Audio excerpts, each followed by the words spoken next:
কিয়ামতের দিন অসৎ বন্ধুর কারণে বহু নাফরমান জাহান্নামী পাপী নিজের আঙ্গুল এইভাবে দাঁত দিয়া কামড়াবে, কামড়াইয়া ছিঁড়ে ফেলবে। ইয়াউমা ইয়াআদ্দু যালিমু আলা ইয়াদাইহি, এই আয়াত।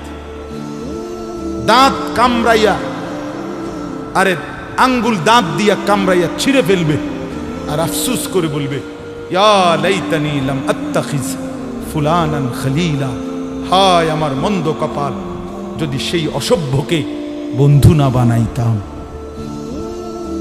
আল্লাহ নবী সাল্লাল্লাহু আলাইহি সাল্লামের চুল মুবারকের মতো চুল রাখবেন কোন দিন? নবী সাল্লাল্লাহু আলাইহি সাল্লামের মতো চেহারা বানাবেন কোন দিন? নবী সাল্লাল্লাহু আলাইহি সাল্লামের মতো পোশাক, সাহাবীদের মতো পোশাক পরবেন কোন দিন? নবী সাল্লাল্লাহু আলাইহি সাল্লাম যেভাবে ঘুমাতেন সেই ঘুমাবেন কোন দিন? নবী সাল্লাল্লাহু আলাইহি ওয়াসাল্লাম যেভাবে স্ত্রী ছেলে মেয়ের সাথে সংসার করতেন সেটা করবেন কোন দিন? নবী সাল্লাল্লাহু আলাইহি সাল্লাম 5 ওয়াক্ত নামাজ পড়তেন, সেটা শুরু করবেন কোন দিন? নবী সাল্লাল্লাহু আলাইহি সাল্লামের স্ত্রী মেয়েরা শতভাগ পর্দা করতেন, সেটা আপনি শুরু করবেন কোন দিন? নবী সাল্লাল্লাহু আলাইহি সাল্লাম আজীবন হালাল খাইতেন, আপনি হালাল খাবেন কোন দিন? সুদ ছাড়বেন কোন দিন? ঘুষ ছাড়বেন কোন দিন? ওজনে কম দেওয়া ছাড়বেন কোন দিন? মিথ্যা বলা ছাড়বেন কোন দিন? নবী সাল্লাল্লাহু আলাইহি ওয়াসাল্লাম ভিন নারীর থেকে নিজেকে হেফাজত করতেন, আপনি নাচ দেখা, গান দেখা, সিনেমা দেখা, নর্তকী দেখা, নাটক দেখা, জিনা করা, ব্যভিচার করা, অসভ্যতা করা, এটা ছাড়বেন কোন দিন? বলেন আমারে। হ্যাঁ, নবীর ভালোবাসা এটা মামুর বাড়ি, হ্যাঁ এটা আপনার নানার বাড়ি আর মামুর বাড়ি। আপনি ডুল্লা ডুল্লা কইবেন আর নবীর ইশক মোহব্বতে আপনি বাইশা যাইবেন।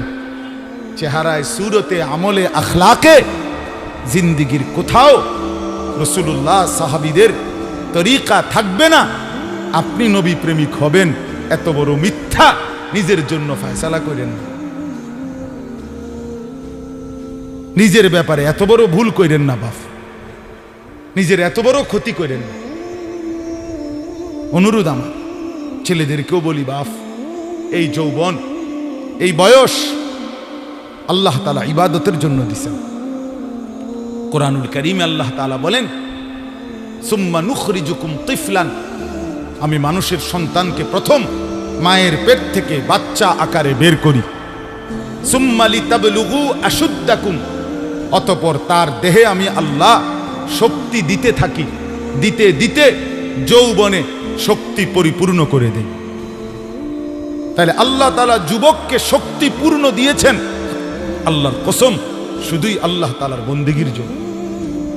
যুবক মানে যৌবনের এই শক্তি আল্লাহর দেওয়া, আল্লাহর দেওয়া। আপনারা ভাবেন তো, কারো যদি 1 ঘন্টায় বা 2 ঘন্টায় 6 বার 7 বার পেটে অসুখ হয়, পায়খানায় যায়, এরপরে তো শক্ত সামর্থ্য যুবকটা বিস্তার শুয়ে দেয়, ঠিক কিনা বলেন? আপনি বলেন তো কেন বড়াই করছেন? আপনার কি হইছে? আপনার তো হাত খুললে গেছে, না পাও খুললে গেছে, না নাক ফুরে গেছে, কিচ্ছু তো হয় নাই। পায়খানা না বাইরিছে, দুর্গন্ধযুক্ত পায়খানা পেটের থেকে বাইরিছে। তুই বেটা এত দুর্বল, সামান্য পায়খানাই তোমার শরীর থেকে একটু বেশি বাইরিয়ে গেলে তুমি হুইত্যা লাও, তুমি নি মাতবুরি দেখাও। এই অপদার্থ, তুমি অহংকার করো কেমনে? কথা বলেন, আমি বড়াই দেখাই কেমনে যে আমি সামান্য পায়খানা, এটার কাছে আমি এত দুর্বল? আমার কি বড়াই করা সাজে? তাহলে আমাদের প্রতি সেকেন্ডের সুস্থতা, আমাদের শক্তি, সবল, এটা তো আল্লাহর দান। কার দেওয়া বলেন না? আল্লাহর দান। আল্লাহর দেওয়া সেই শক্তি, আল্লাহর দেওয়া সেই বল, আল্লাহর দেওয়া সেই সাহস, আল্লাহর দেওয়া সেই যৌবন আমার ভাই কেন নাফরমানির মধ্যে ব্যয় করে? কেন? আমি একটা ছোট্ট উদাহরণ দেই, এই কোরবানি সম্পর্কিত উদাহরণ, একটু মনোযোগ দিয়ে শুনেন। ওই যে যেখান থেকে কোরবানি শুরু, আদম আলাইহিস সালামের 2 ছেলে হাবিল কাবিল, জানেন না আপনারা? আমি পুরো ঘটনা বলতেছি না। তো আল্লাহ তাআলা 2 জনকে বলছে কোরবানি দিতে। এই প্রথম কুরবানি। ওয়ালিকুল্লি উম্মাতিন জাআলনা মানসাকান, এই সূরা হজ্জের মধ্যে আছে। আল্লাহ তাআলা বলেন, আমি প্রত্যেক জাতির জন্য কোরবানির হুকুম নির্ধারণ করেছি, একেবারে প্রথম থেকে, আদম আলাইহিস সালামের জামানা থেকে। তো আল্লাহ তাআলা বলেন, ওয়াতলু আলাইহিম নাবা আবনাই আদম বিল হক, হে নবী, আদমের দুই সন্তানের কোরবানির ঘটনাটা আপনি সঠিকভাবে আমার বান্দাদেরকে শুনান। কোরআনে আছে। তো এই আদমের দুই ছেলে হাবিল কাবিল, ইজ কাররাবা কুরবানান, আল্লাহ বলেন তারা দুই ভাই যখন কোরবানি দিলেন, ফাতুকুব্বিলা মিন আহাদিহিমা, একজনের কোরবানি কবুল হলো, আলাম ইউতাকাব্বাল মিনাল আখার, আরেকজনের কোরবানি কবুল হলো না। ক্বালা লা আকতুলান্নাক, এই কথাটা খেয়াল করেন, কথাটা শুনেন। যে ভাইয়ের কোরবানি কবুল হয় নাই তার নাম হলো কাবিল, আর যার কোরবানি কবুল হয়েছে তার নাম কি? হাবিল। তো এই কাবিল, যার কোরবানি কবুল হয় নাই, সে তার ভাই হাবিলকে বলল, লা আকতুলান্নাকা, আমি তোকে মেরেই ফেলব। নাউযুবিল্লাহ, এই কথাটা একটু খেয়াল করেন। কাবিল বলল, আমি তোকে মেরেই ফেলবো। হাবিলকে বলছে, আমি তোকে মাইরালাম। মানে কি? মানে হইল, আমি যেই নারীর প্রতি আসক্ত, নারীর লোভ, আমি তোকে মেরে ফেলবো প্রয়োজনে, এরপরও আমি যাকে চাচ্ছি আমি তাকেই বিয়ে করব। মূল কথা হইল এটা, নারীর লোভ কাবিলকে এ কথা বলায় ফেলছে, আমি তোকে মেরে ফেলবো, বিয়ে আমি করবই, আমি এই নারীকেই বিয়ে করব।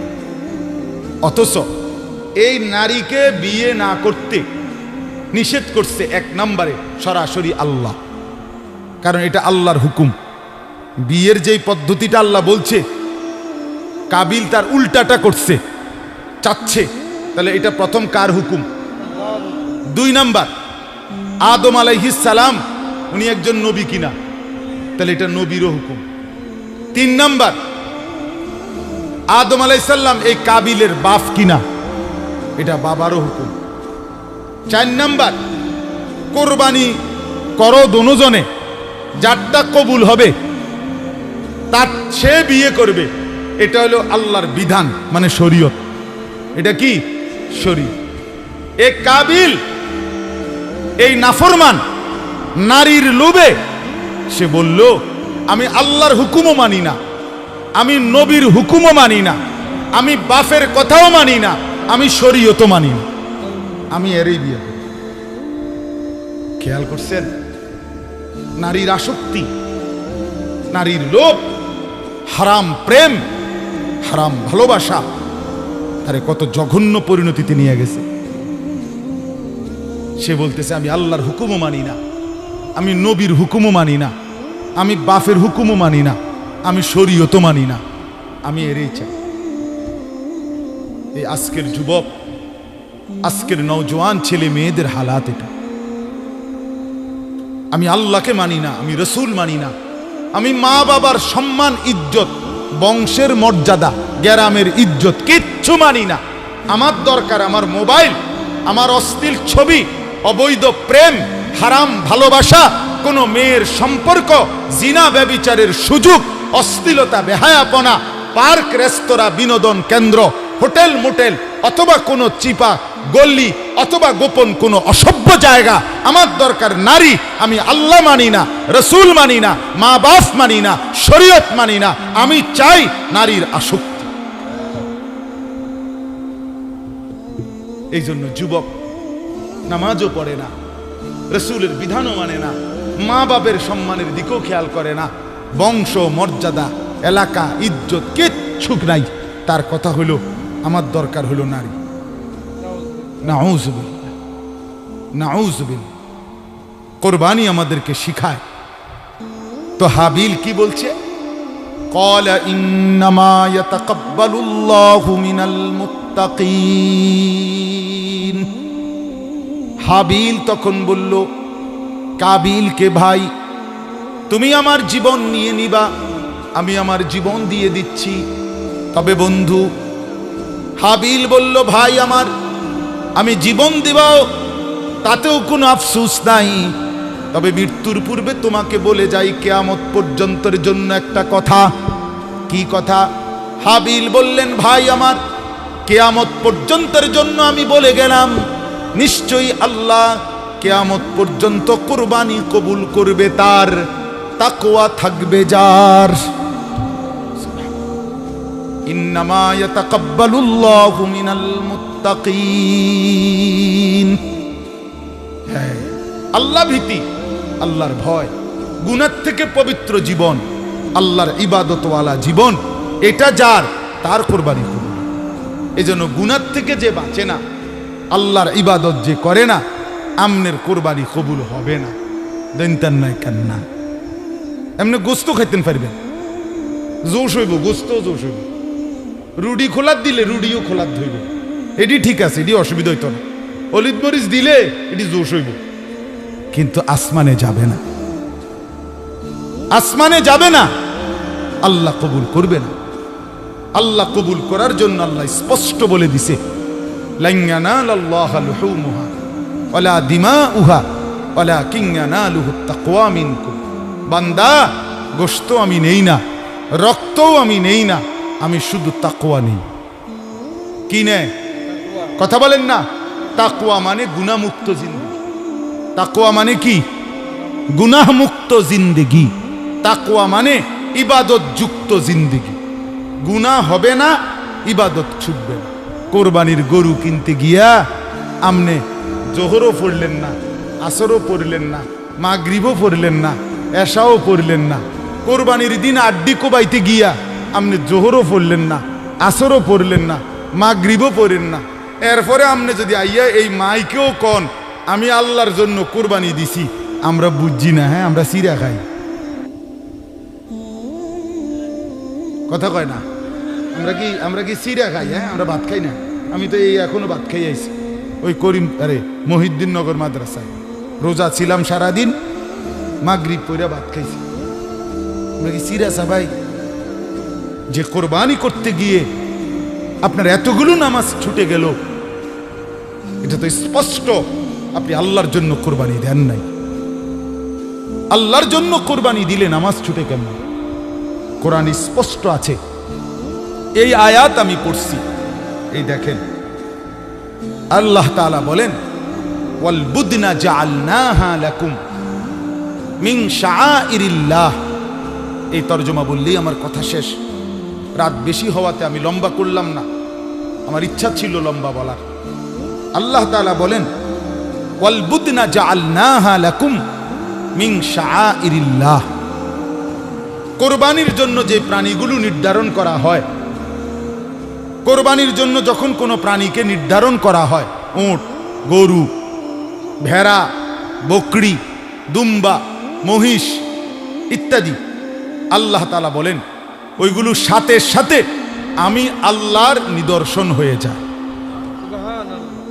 মিন শাআইরিল্লাহ। কোরবানির নির্ধারণকৃত প্রাণী আমার নিদর্শন, মানে আমার। যখনই বান্দা ফয়সালা করে এই গরুটা কোরবানি দেব, এই ছাগলটা কোরবানি দেব, আল্লাহ তাআলা বলেন সাথে সাথে সেটা আমি আমার করে নেই, আমার জন্য নিয়ে নেই।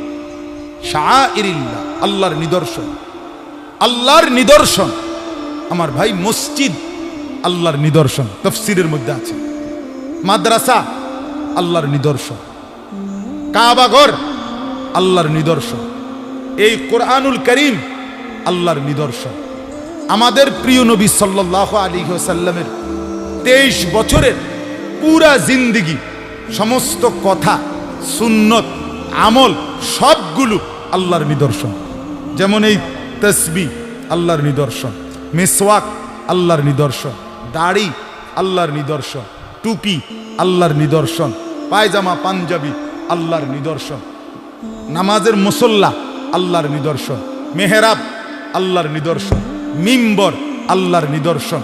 মানে যত কিছু দেখলে বোঝা যায় এগুলো ইসলামের, এই সবগুলো আল্লাহর নিদর্শন। কথা বুঝছেন না? আহলুল্লাহ যারা, আল্লাহর নেক বান্দা যারা, নামাজি, মুত্তাকি, ফরহেজগার, এমন প্রত্যেকটা মানুষ আল্লাহর নিদর্শন। প্রতিটা নেককার, প্রত্যেকটা আলেম, খোদার কসম, হাফেজ, আলেম সরাসরি আল্লাহর নিদর্শন, আল্লাহর নিদর্শন। হ্যাঁ, ঠিক কোরবানির প্রাণীগুলোও আল্লাহর নিদর্শন।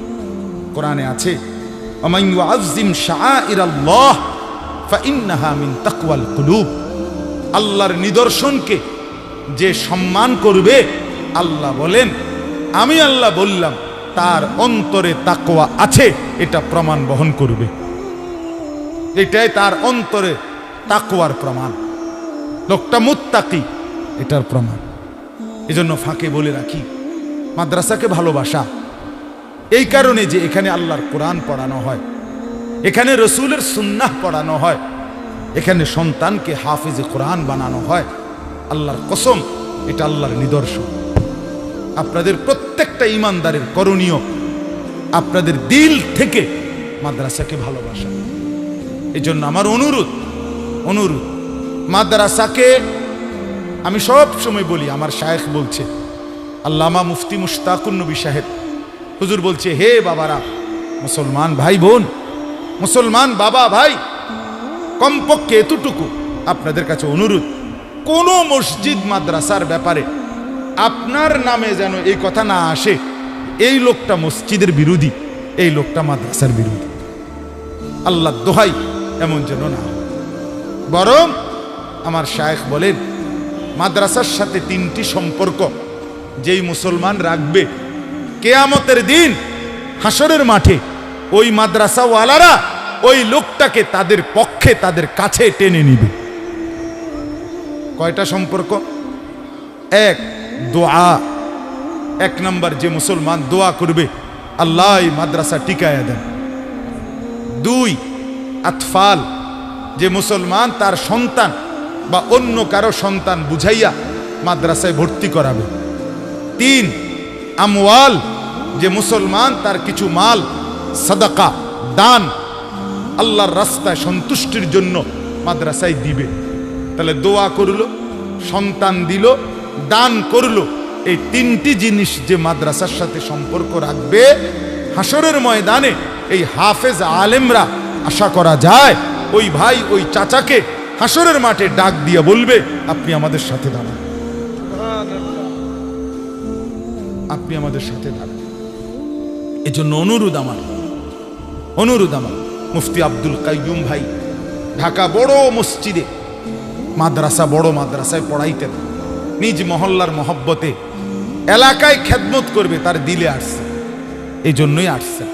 অনেক বড় বড় ওলামায়ে কেরাম থেকে মশওয়ারা করেই এখানে আসছেন। আপনাদের কাছে আমার বিনীত অনুরোধ, প্রত্যেকের কাছে অনুরোধ, এটা আল্লাহর নিদর্শন। প্রতিটা মাদ্রাসা, যদি বলেন এত মাদ্রাসা হুজুর চারিদিকে, এতটি মাদ্রাসা দরকার নেই, আমনে আল্লাহ দোহাই করে বলেন, চাই এত মাদ্রাসা তো হয়েছে, ঠিক আছে, আপনার গাওড়া জ্বলতে আছে, কিন্তু টেলিভিশন সাউন্ড কমছিনি, কথা কর না কেন, বিড়িখানা কমছিনি, গান বাদ্য, জিনা ব্যভিচার, মদ জুয়া কমছিনি। তো তাইলে এমন যদি হইতো যে হুজুর মানুষ তো সব জোনায়েত বাগদাদি হয়ে গেছে, আর কি দরকার মাদ্রাসা, মানুষ তো সব আল্লাহর রহমতে বাইজিদ বুস্তামি হয়ে গেছে, আর কিত্তেন মাদ্রাসা। আপনি বলেন, এক মাসে একটা মাহফিল হলো, এক বছরে একটা মাহফিল হয়, আল্লাহর কথা শুক্রবারে একদিন হয়, কিন্তু প্রতিদিন আপনাদের আমাদের ঘরে প্রতিদিন কত ঘন্টা টেলিভিশন চলে? কথাটা বুঝছেন নি আমার? বলেন তো, প্রতিদিন দুনিয়ার নাচ গান, অশ্লীলতা, বেহায়াপনা ঘরে ঘরে কত ঘন্টা হয়? তার মোকাবেলায় আল্লাহর কসম এখনো মসজিদ, মাদ্রাসা, মাহফিল, ইসলাহি মজলিস, দ্বীনি মেহনত এখনো অনেক কম, অনেক কম, অনেক কম। অনেক গুনাহ যে পরিমাণ, নাফরমানি যে পরিমাণ, ঘরকে ঘর, ঘরকে ঘর। প্রতিদিন কল্পনা করেন কয়জন মুসলমান ফজরের নামাজ পড়ে আর পড়ে না করে? বলেন না বাপ, এই ছেলেরা বলো না ভাই, আজ কতদিন হয় ফজরের নামাজ পড়ো না? কতদিন হয় তুমি বলতে পারো না ভোর হয় কখন, সূর্য উঠে কখন, রাত শেষ হয় কখন? কিতাবের মধ্যে আছে সকালবেলা ফজরের নামাজ পড়ে না যে ব্যক্তি, রাস্তার কুত্তা পর্যন্ত তারে দেখতেও চায় না। রাস্তার কুত্তা আল্লাহর কাছে বলে, আল্লাহ এমন বেঈমানের আমার সামনে পালায়েন না, আমার সামনে ফেলিয়েন না। হ্যাঁ, তাইলে বলেন না এখনো কি পরিমাণ মুসলমান নামাজ পড়ে না? বাজারের কয়টা দোকানে নামাজের ওয়াক্তে দোকানদার নামাজে যায় আর কয়টা দোকানদার যায় না? কি পরিমাণ দোকানে গান বাদ্য ডেকসেট চলতেছে রাতের বেলা, কত এলাকায়, কত জায়গায়, কত বাজারে, কত মার্কেটে, কত অঞ্চলে, কত জায়গায় জিনা, ব্যভিচার, পতিতাবৃত্তি, বেশ্যাবৃত্তি হয়ে থাকে। হয় কি না বলেন না কেন? এরা ফিরবে কখন? এদেরকে বাঁচাবে কে? এই বেনামাজি ভাইদেরকে বুঝাবে কে? বেহায়া নারী প্রতিদিন বাজারে, কি পরিমাণ বেপর্দা নারী বাজারে আসে, এদেরকে বাঁচাবে কে? এদের কি আখেরাত নাই? এরা কি মরবে না? তা এদের জন্য কে ভাববে? বলেন, এদের জন্য এদেরকে বুকে টানা দরকার, এদেরকে ঢাকা দরকার, এদেরকে আগলানো দরকার, এদেরকে আল্লাহর কথা শোনানো দরকার। এজন্য এটা কোনো সময় বলবেন না এত মাদ্রাসা কি দরকার। আমি তো বলি অনেক সময় এত সাদওয়ানের কি দরকার? একটা গাজী টাঙ্কি 1000 লিটারের কিন্না এটার মধ্যে চা বানাইয়া দিয়া মাঝখান দিয়ে থুইয়া দিলে, চারিদিকে ট্যাপ লাগাইয়া দিলে, সবাই আপনার কি করে কাফে করিয়া করিয়া বোতলে করিয়া করিয়া চা খাইব।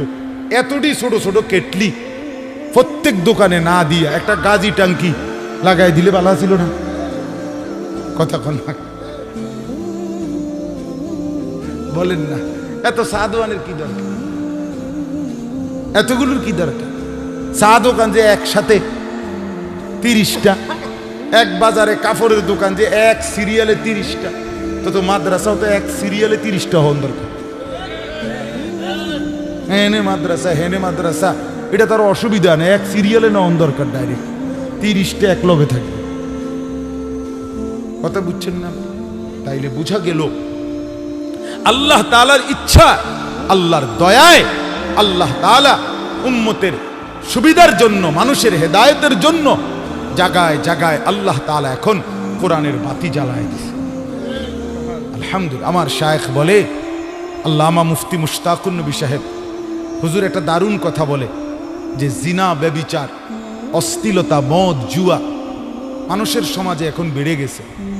আর অশ্লীলতা আর বেহায়াপনা, জিনা, ব্যভিচার, মদ, জুয়া যখন বেড়ে যায় আল্লাহর আযাব তখন খুব কাছায়া যায়। তো আল্লাহই দয়া করে যেন আল্লাহর কিছু বান্দাদের কলিজার মধ্যে মাদ্রাসা, কোরআনের খেদমতের স্বপ্ন জাগায় দিছে। জায়গায় জায়গায় ছোট ছোট মাদ্রাসা হইছে, গ্রামে, মহল্লায় মহল্লায়, এলাকায় এলাকায়। রাত 3টা বাজে, 4টা বাজে এই হেফজখানার বাচ্চারা যখন, মানুষ সব ঘুমায়, গাফেল আর নাফরমানরা তখন রাতের 4টা বাজে 8 বছরের 10 বছরের বাচ্চা যখন আল্লাহর কোরআন নিয়া হাফেজ সাহেবের কাছে বসে, আল্লাহর কসম আল্লাহ তাআলা তখন বলে, হায় আমার নাফরমান বান্দারা, তোদের অশ্লীলতা বেহায়াপনার কারণে চেয়েছিলাম আযাব দিয়া তোদেরকে ধ্বংস করে দিতে, কিন্তু আমার মাসুম বাচ্চারা যখন আমার কালাম কোরআন নিয়ে বসছে, যা তাদের বরকতে তোদেরকে মাফ করে দিল, তাদের বরকতে তোদের আযাব তুলে দিল। এই জন্য চতুর্দিকের এই মাদ্রাসাগুলো আপনাদের নিরাপত্তার জন্য, আপনাদের বেঁচে থাকার জন্য, বেঁচে থাকার। আজকে মুসলমানের ঘর মুসলমানের জন্য নিরাপদ না। কি অবস্থা! আমার নিজের ঘরে টেলিভিশন চলে সারাদিন সারা রাত, নিজের ঘরে আপন ভাই সারা রাত উলঙ্গ ছবি দেখে, আপন বোন সারা রাত অন্য ছেলের সাথে অশ্লীল আলাপ করে, আপন মা বেপর্দা ঘুরে, আপন বাপ বিড়ি সিগারেট মদ জুয়া গালি গালাজ হারাম উপার্জন করে, তাহলে আপন ঘর এক মুসলমানের জন্য নিরাপদ হইল? কে কে বুঝাবে? আল্লাহ কে বুঝাবে? পৃথিবীর কোন যুবক প্রথম নিজে নিজে বিড়ি সিগারেট খায় না, কোন বন্ধু তাকে এটা অভ্যস্ত করে। পৃথিবীর কোন মানুষ প্রথম জিনা ব্যভিচার নিজে নিজে করে না, কোন অসৎ বন্ধু তারে অসভ্য নারীর ফান্দে ফেলে দেয়। পৃথিবীর কেউ কোনোদিন মদ জুয়া নিজের থেকে শুরু করে না, কোন অসৎ সঙ্গী তাকে প্রথম বলতে বলতে তারে মদ জুয়ায় অভ্যস্ত করে দেয়। আপনি খুঁজে নেন ইতিহাস, এটাই বাস্তবতা। এই জন্য রাত গভীরে তুম করে বললাম, ভাইয়া দিনকে ভালোবাসেন। এই মাদ্রাসাগুলো আপনাদের আপন, এই মাদ্রাসাগুলো উম্মতের আখিরি ঠিকানা, এই মাদ্রাসাগুলো উম্মতের শেষ মারকাজ। মাদ্রাসাগুলো যদি না টিকে, মাদ্রাসাগুলো যদি না থাকে, বিশ্বাস করেন আমার সমাজ লন্ডভন্ড হয়েছে। এই গত 3 দিন আগে সরকারিভাবে বিশ্ব বাবা দিবস পালিত হয়েছে সারা পৃথিবীতে। নিজে পত্রিকা আসছে, বিভিন্ন মিডিয়ায় দেখাইছে, বৃদ্ধাশ্রমের মধ্যে শত শত বাবারা চোখের পানি ফেলতেছে, যাদের সন্তান উপযুক্ত উচ্চশিক্ষিত, কিন্তু আপন বাপকে বৃদ্ধ আশ্রমে পাঠাই দিয়ে আসছে। আল্লাহর দয়ায়, আল্লাহর রহমে, আল্লাহর করমে সারা পৃথিবী দেখছে, সারা বাংলাদেশ আপনার দেখছে। আপনারা আবার প্রয়োজনে খবর নেন, কোন বৃদ্ধাশ্রমে কোন আলেমে দ্বীনের বাবা নাই।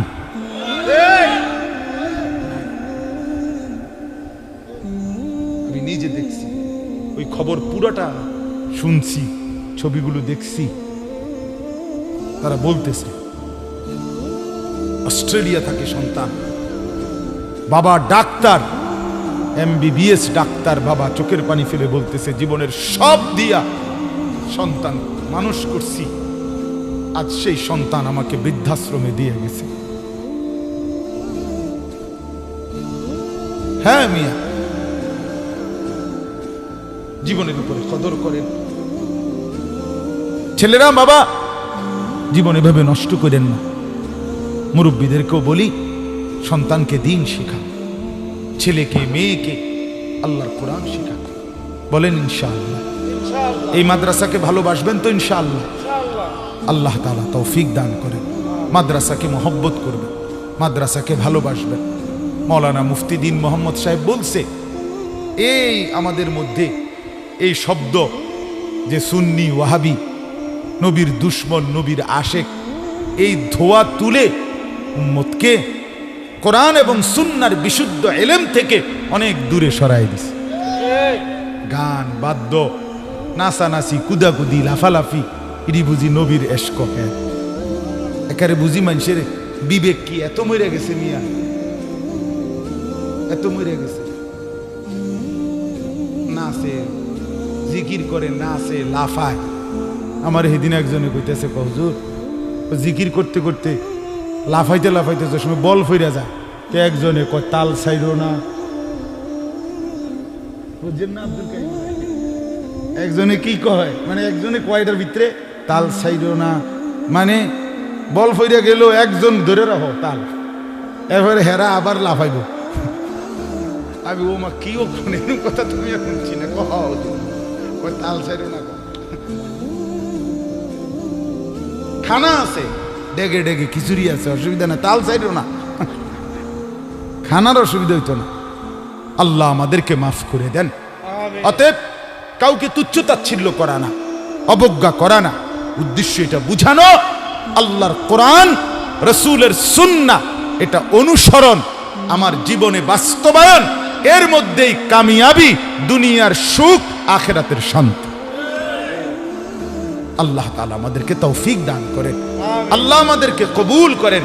এই জামিয়াতুস সাহাবা, সাহাবায়ে কেরামের নমুনা হওয়ার মতো তৌফিক এই মাদ্রাসার ছাত্রদেরকে আল্লাহ দান করেন। বলেন আমিন। তরজমাটা শেষ করি শুধু 1 মিনিটে। আল্লাহ তাআলা বলেন লাকুম ফিহা খাইর। এক নম্বরে আল্লাহ বললেন কোরবানির প্রাণী আমার নিদর্শন। কার? আল্লাহ বলেন লাকুম ফিহা খাইর। শোনো, কোরবানির মধ্যে তোমাদের কোনো লস নাই, ক্ষতি নাই, লোকসান নাই। তোমাদের জন্য কল্যাণই কল্যাণ, কল্যাণই কল্যাণ, নেকিয়ে নেকি, নেকিয়ে নেকি। বিকুল্লি শাআরাতিন হাসানা, পশমে পশমে নেকি, পশমে পশমে।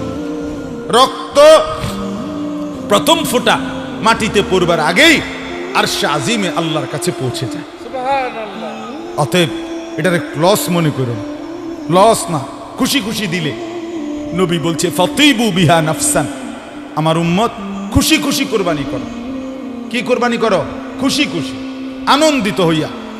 এ বছর আমার উপরে যেই বিপদ যাইতে আছে, অন্য কেউ হইলে কোরবানি দিলেও নাইলে আমি দেখে দিতে আছি। আরে বাপরে, আরে খাইছে রে, আমনে দেখে দিতে আছে, দিয়েন না কাকু। আমনের মতো বেডইত কোরবানি না দিলেও সারব। আরে বাপরে, আল্লাহরে ডাইরেক্ট একটা খোদা দিয়া লাইছে। খোদা আপনি তো জানেন না কি যাইতে আছে আমার উপর, আমি দেখে দিছি। আরে বাপরে, হেবড়া দেখে দিতে আছে না, এগুলা ঠিক না। কথা বলেন না, এমন কিছু না বল। আচ্ছা দিবাজন দিয়ে এলাও কোরবানি, এমন মাইয়ার বাইর থেকে মেহমান কইয়া রাখছি, হ্যাঁ ফুলার বাইতে মেহমান কইয়া রাখছি, এ উসিলে খাবাইয়ে দিলাম, এটা হইল নি নিয়ত। কথা বলেন না, এমন কিছু না, বরং কার জন্য? আল্লাহর জন্য, নেকি নেকি। আল্লাহ বলেন ফাদকুরুসমাল্লাহি আলাইহা সাওয়াফা। আল্লাহ বলেন বান্দা, অতএব কোরবানির দিন যখন একটার পর একটা প্রাণী জবাই করবা সারিবদ্ধভাবে, তো বারবার শুধু কেবল আমি আল্লাহর নাম নিও। কার নাম নিও? আল্লাহু আকবার, আল্লাহু আকবার, আল্লাহু আকবার বল, বারবার বলবা। যতবার আমার নাম নিবা আমি ততবার খুশি হব। এরপর আল্লাহ বলেন ফাইদা ওয়াজাবাত জুনুবুহা। এরপরে জবাই করে যখন প্রাণীটা নিস্তেজ হবে, চামড়া ছিলবা, গোশত বাহির করবা, এখন কি করবা? আপনি বলেন না, আল্লাহরে কোন আল্লাহ 50টা গরু চাইয়া কোরবানিটা গরুটা কিনছি আমনের লাগে, আপনার জন্যই জবাই দিছি, আপনার জন্যই অন কিতাম আমনে কন। হ্যাঁ, আল্লাহ তাআলা বলেন ফাকুলু মিনহা। আমার বান্দা কোরবানি করছো, আমি দেখছি, আমি পাইছি, যাও এবার তুমি গোশতটা খাও। আতইমুল কানিআ ওয়াল মু'তার, এবং তুমি নিজেও খাও এবং যে চায় না এমন অভাবী, অর্থাৎ তোমার মহল্লায় তোমার আত্মীয় স্বজনে এমনও আছে আত্মসম্মানের কারণে বলে না, কোরবানিও দেয় নাই, খুঁজে তাকেও খাওয়াও, তাকেও দেও। কথা বুঝছেন না? ওয়াল মু'তার, এবং আল্লাহ তাআলা বলেন যে চায়, ভিক্ষুক, অভাবী, অসহায় মানুষ যে হাত পাতছে কোরবানির গোশতের জন্য, তাকেও দাও, তাকেও খাওয়াও। তাহলে যে চায় নাই এমন লোককেও খুঁজে দাও, যে চেয়েছে তাকেও কি করো? দাও, তুমিও খাও। আমাদের বদ অভ্যাস, 2 টুকরা গোশত দিবার আগে কথা কয় 18 টুকরা। বুঝলেন? এডির ব্যবসা, এডির অভ্যাস খারাপ, এডি সিরিয়াল ধরে আইয়া লাইছে, করতে আইছে এত হগির, হ্যাঁ কয়জন রে দিতাম, তারপরে দিয়ে ইতান এ রুমই এ কথা দিছে কয় টুকরা? 1 টুকরা, কথা কইছে 18 টুকরা। তুই বেটা দিস না বেটা, তোর মতো ডাকায় 1 টুকরো দিস না, সবটি তুই খা। কথা বলেন? 1 লাইন গোস্ত 2 টুকরা দিবার আগে এতটি কথা কইলি কেন বেটা? কথা বলেন না? আল্লাহ তো বলছে যে হাত পাতছে তাকে দাও। আল্লাহ বলছে দিতে, তুমি দিবা না। যদি ঘটনাটা এমন হইতো জবাই দিবার পরে ফেরেশতা আইয়া আস্তে এটা উড়াইয়া নিচে গা, তখন আপনি বেটকি দিয়ে থাকতেন, কি এরশাদ ভাই? তখন কারবারটা কি? তোমার মা এটা কি কই যায়? ফেরেশতা বলতে আমরা নিয়ে যাই, জাল লেগে দিছ, নিয়ে যাই, তোমার অসুবিধা কি? তখন তো আপনি আইস দিয়ে থাকতেন। আল্লাহ তাআলা বলেন আমি দয়া করে খাবার অনুমতি দিছি, সেখানে আমিই বলছি অভাবীকে দাও, অসুবিধা কি? এই জন্য অভাবীকেও দিবেন, বলেন ইনশাআল্লাহ। আত্মীয় স্বজনকেও দিবেন, নিজেও খাবেন। আল্লাহ বলেন কাযালিকা সাখখারনাহা লাকুম লাআল্লাকুম তাশকুরুন। কেন আমি আল্লাহ জানো? আমি আল্লাহ তোমাদের অধীনস্থ করেছি এই কোরবানির প্রাণীগুলোকে, আমি তোমাদের জন্য দিয়েছি। কেন? লাআল্লাকুম তাশকুরুন, যেন তোমরা আমার শুকর আদায় করতে পারো। আল্লাহ তাআলার শুকর আদায় করার জন্য আল্লাহ তাআলা আমাদেরকে আল্লাহর শুকর আদায় করার তৌফিক দান করেন। সর্বশেষ কথা হলো, কথাটা শুনেন, এমনি শুনবেন। সর্বশেষ কথা হলো, আল্লাহ বলেন বান্দা যদি বলে আল্লাহ আপনি কি এক টুকরা গোস্ত খাইতেন না, আপনি কি মোটেও নিবেন না, আপনার জন্য কোরবানি করলাম। তো আল্লাহ তাআলা বলেন লান ইয়ানালাল্লাহা লুহুমুহা ওয়ালা দিমাউহা। না রে বান্দা, আমার এক টুকরা গোস্ত লাগবে না, আমার একটু রক্ত লাগবে না, পুরাটা প্রাণী তোমাকে দিলাম। ওয়ালাকিন ইয়ানালুহুত তাকওয়া মিনকুম, তোমার দিল, তোমার অন্তর, এটা শুধু তুমি আমাকে দিয়ে দাও, আমাকে দাও। আপনি বললেন আল্লাহ আপনি খাবেন না, গোশত খাবেন না, আপনার জন্য এত কষ্ট করে সাইয়া সিন্দা দিলাম কোরবানি। আল্লাহ বলে না, লাগবে না, আমার গোশত লাগবে না, আমার রক্ত লাগবে না, আমি শুধু তোমার দিলটা চাই, তোমার দিল আমাকে দাও। মানে তাকওয়া, তার মানে গুনাহমুক্ত জীবন, আমার বন্দিগি যুক্ত জীবন, আমার ইবাদত। খাও তুমি, কোনো অসুবিধা নাই, কিন্তু জোহরের নামাজ পড়ো, তুমি খাও কিন্তু আসর পড়ো, তুমি খাও কিন্তু মাগরিব পড়ো, ঈশা পড়ো। আমার বান্দা আমার হুকুম মানে, আমি এর দূর পাইলেই চলবে। আমি শুধু তাকওয়া চাই, আমি বন্দিগি চাই, আমি জিকির চাই, আমি আমার ভয় চাই, আমি আখিরাতের ফিকির চাই। কাযালিকা সাখখারাহা লাকুম লিতুকাব্বিরুল্লাহা আলা মা হাদাকুম। আল্লাহ বলেন, আবারও বলছি, কোরবানির প্রাণী আমি তোমাদের অধীনস্থ করেছি, তোমরা সবাই আমি আল্লাহর তাকবীর, আল্লাহু আকবার এই আওয়াজ বলবে। এই জন্য ওয়াবাশশিরিল মুহসিনিন। আল্লাহ বলেন, ও নবী, সর্বশেষ আপনি আবারও যত লোক নেককার, সৎকর্মপরায়ণ, নেক আমলকারী, আপনি তাদের প্রত্যেককে জান্নাতের সুসংবাদ দিয়ে দেন। অতএব বন্দিগির মধ্যেই জান্নাত, আল্লাহর হুকুম মানার মধ্যেই জান্নাত। আমাদের কোরবানি যেন আল্লাহর সন্তুষ্টির জন্য হয়, বলেন ইনশাআল্লাহ। আমরা লোক দেখানো কোরবানি না করি, কোরবানির দিন বেশি বেশি আল্লাহর নাম নেব। কার নাম? আল্লাহর নাম। কোরবানির গরু, হ্যাঁ, আল্লাহ বলছে আমার উদ্দেশ্য কোরবানির সময় আমি চাই লিয়াযকুরুসমাল্লাহ, আমার নাম, আমার স্মরণ। আর আমরা করে কি, গরুটারে সামনে রাইখা এই কিনুন থেকে শুরু করে গরুর লেজের লগে দাঁড়াইয়া, কানের লগে গরুর সাথে দাঁড়াইয়া কেবল ছবি, সেলফি তোল, গরুর সাথে একটার পর একটা ছবি তুলে তুলে ফেসবুকে দেয়। সবাই রে দেশবাসীকে বলে, সম্মানিত দেশবাসী, আমরা দুইজন গরু একসাথে ছবি তুলেছি, দেখেন আমাদের উভয় গরুকে কেমন লাগতেছে, কমেন্টস করে জানাবেন কেমন। আমি প্রথম কমেন্টস আমি দিলাম যে 6 ঠ্যাংওয়ালা গরু দুইটা খুব সুন্দর লাগতেছে।